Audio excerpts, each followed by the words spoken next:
what characters do you use in your show? What puppets? I know you do a lot with Axtell, right?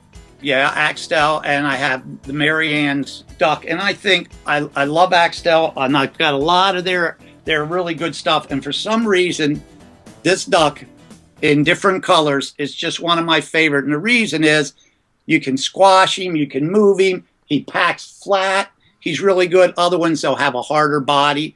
I've never been a hard puppet manipulator. I can get the soft puppet to do more actions. The duck I use a lot. I have a panda that I use, and I have like a caveman that I've been working on. I don't know what really to call him. He just is something, looks like a caveman. He's the Ula man, and I was going to kind of take an idea from the old Soupy Sales, and he would always talk like, oh, yeah, okay, I know you like me, that kind of thing.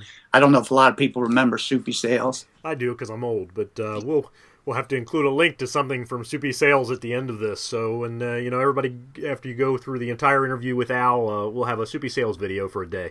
Give him a day off. Now, Al, you, in addition to doing the ventriloquism, are also a magician. Talk a little bit about, have you incorporated any of the magic into the vent, or is the vent totally is it separate? In fact, I think you did a lecture on that, if I'm not mistaken. Adding variety to your act, yeah.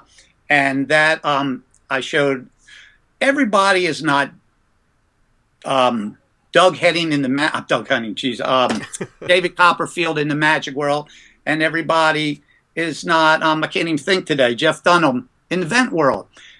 They are very talented. They can do 3-hour productions. They can do 2 hours with 5 puppets, I can't, and many others can. So I'm showing just little things that you can do along with your puppets. And, of course, you can have the button, like with Axtell, you can have the voices recorded.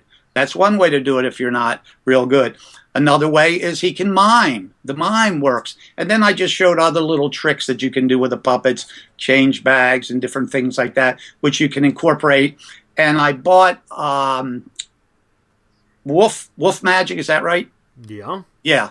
He had these snake cans.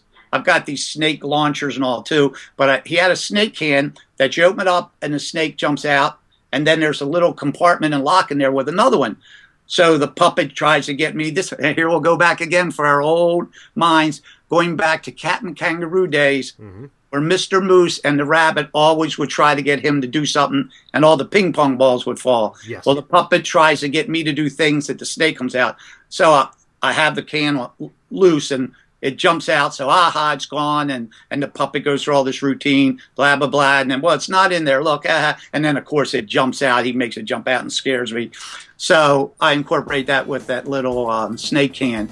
And you mentioned last night, Steve Petra, he's a master at putting all different ideas together.